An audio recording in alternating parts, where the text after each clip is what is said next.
Hello. Hello. Are you well? Yes. Good afternoon to you. My name's Paul. What are your names? So I hope you've had a nice summer. That was it. It was on a Tuesday, I think, this year, which was lovely. It was absolutely torrential the last few days, which I think is part of the thing, you know, everyone is, the way that global warming is in a way that's sort of been rebranded as climate change, which means that people used to have that attitude of saying, well, it can't be global warming because look, it's raining. You know, this isn't. And you go, well, that's okay. That's global raining. Okay, we'll call it that. We've got to kind of, you know, just kind of as Christians look a little bit further afield. And I should say I'm a Christian myself. I'm an Anglican. Thanks. So you're a Christian? Well, that's a very. So you're getting the swing of things. You're heckling. Good work. This is how we're going to roll. We've got the Anglicans in. Yes. We have. So Anglicans are in. And you responded without it being written down for you in bold, which is normally how it has to be before. Going a bit left field for Anglicans. That's absolutely fine. So I think it's a good. It is a, you know, it's a great thing that the church actually gets behind. The scary thing is that in Britain we're obsessed with the weather, aren't we, in this country? People always say that Brits are known throughout the world as being obsessed with weather, is all we talk about. And yet even we in this country can't get behind climate as a subject to talk about. And if we, the weather people in this country, can't get behind climate, who else in the world is going to? No one else. So why is it then that the people are not quite getting behind it? I think it's a difficult thing to say. Partly, of course, we're looking at the world leaders. We always look to the world leaders to know what to do. You know, the Rio Summit, for a start, the fact it's called a summit, it's like, well, summit's going on, we don't really know what, but well, thank you. That was the typical response that I find. But the leaders are there, the G8 people, they're doing all their thing. I think for a start, they always, you know, Rio sounds quite glamorous, doesn't it? It does sound a bit like they're just off on a jolly holiday, really. And you know, if we are going to try and battle climate change, maybe it shouldn't be in somewhere like Rio, which involves a long-haul flight. Skegness, that'd be much more like it. Of course, actually, I suppose even Skegness is a long-haul flight for someone like Obama. So I suppose everywhere's long-haul for somebody. But you know, maybe we've got webcams now. You know, I'm just saying we don't need necessarily to actually have. You know, we don't need pictures like this. The G8 Summit. I quite like to see a picture like this for the G8 Summit. That'd be quite nice. You know, they're all in their homes. They could just, you know, just lols, ruffles, that sort of thing. But they love all that stuff. I think it'd be absolutely fantastic. But yeah, the statistics, of course. There's, you know, people are still not getting behind the statistics, which is amazing. There is this odd sort of sense that the lay people in this country, that, you know, the general public, still think it's a bit of an issue, a bit of 50-50, a bit on the fence, which way. There's sceptics, there's deniers, there's activists, I'm in the middle somewhere, and they're being pulled back and forth. And, you know, there's this oft-quoted figure of 97%. The 97% of climatologists say that humans are involved in causing climate change. 97%, which is a lot. Equally, it's 97%, apparently, I read somewhere, of Christians say that climate change should be a priority for the church. You know, so both 97%. Just to give that some context, some other 97%. 97% of reviews of Fight Club were positive, and it's a good movie. So that's the sort of level we're in here. Okay, 97% of tablets bought are iPads. The other 3% are paracetamol. Apparently, 97% of Apple employees thought that Steve Jobs did a good job. Okay, well, that's, he did, so that was good. 97% of emails are spam. 97% of people have shopped online. And 97% of people don't check Facebook when intimate with a partner, according to a survey, which is worrying because that means 3% are. There's a time and a place for a status update, and it's not there. So maybe people have got a point. Maybe you can prove a little bit too much. If you twist the figures a little bit, it could mean anything. For example, I did a degree in maths and film studies, which is why I'm well aware that Malcolm X, for example, is a 1993 film, if I can demonstrate this for a second, which means we also know that X equals 1993 film over. Now we also know that X-Men is a 2000 film, so X is also a 2000 film over Men. Now, of course, the mathematicians among us know we have two X's, we're obviously going to substitute in. Oh yes, here we go. 1993 over Malcolm equals 2000 film over Men. Now the two films, they can be cancelled out because they're balanced. Don't sweat it. That's my job. I've done the research. 1993 over 2000 men equals Malcolm. And of course, that fraction as a percentage finally tells us that 99.65% of men are called Malcolm. So we could test the thing. Anyone here called Malcolm? No? I thought a room full of Christians, there's bound to be 4, but no, there's no Malcolm. Okay, you probably all know a Malcolm or something like that, which is probably helpful. So in a way, you can prove anything. Okay, so even if you then say, okay, fine, you can prove anything with statistics.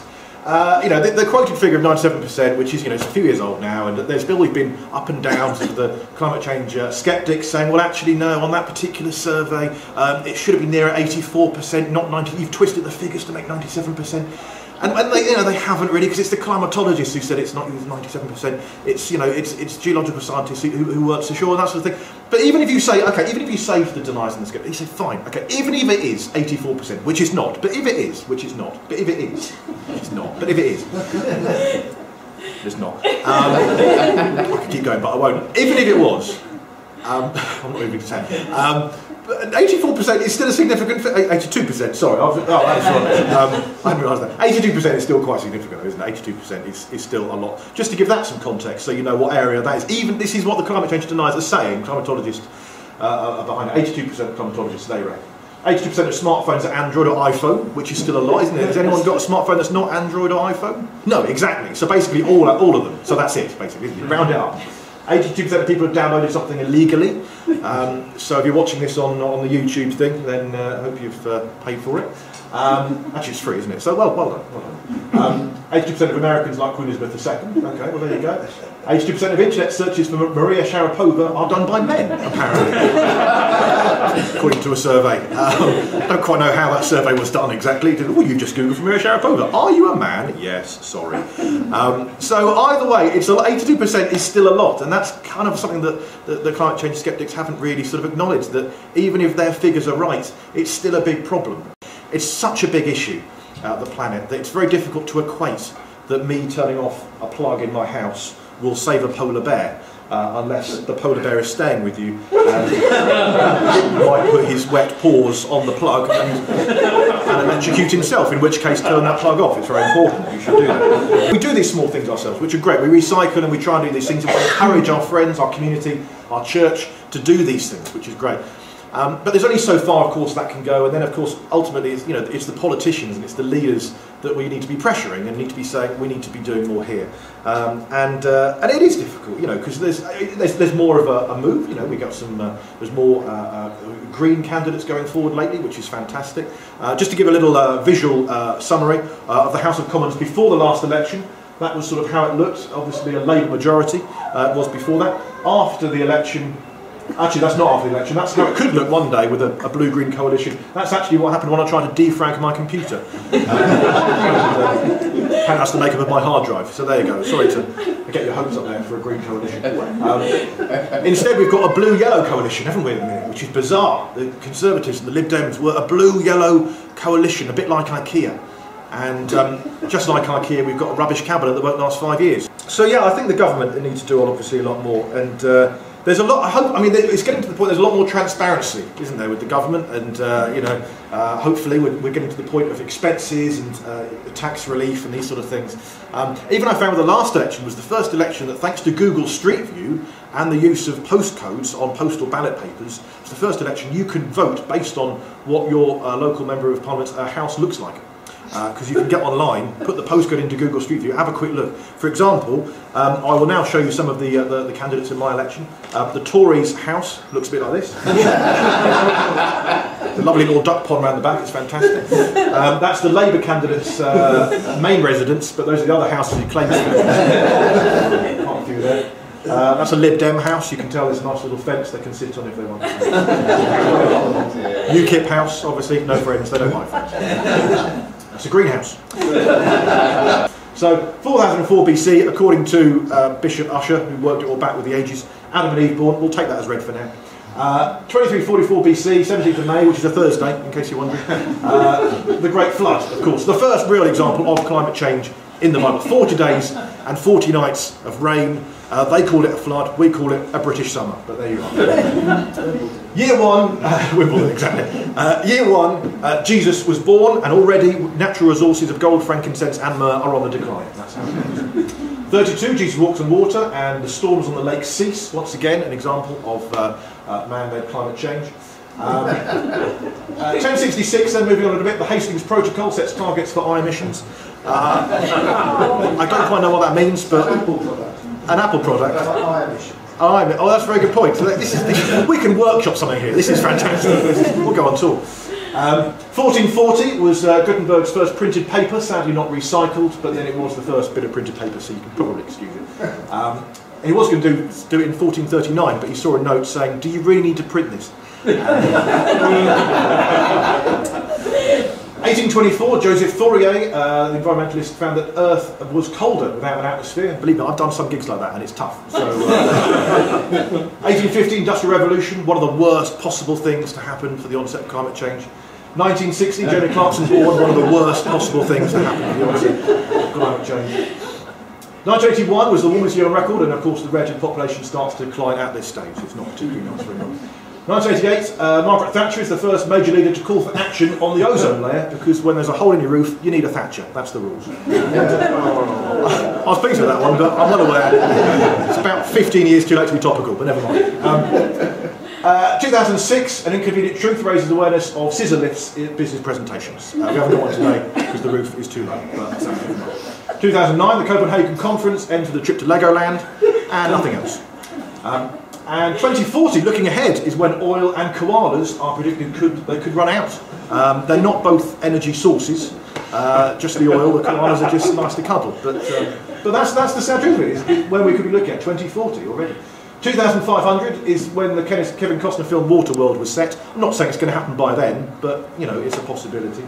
3095, Planet of the Apes. All this to look forward to, basically.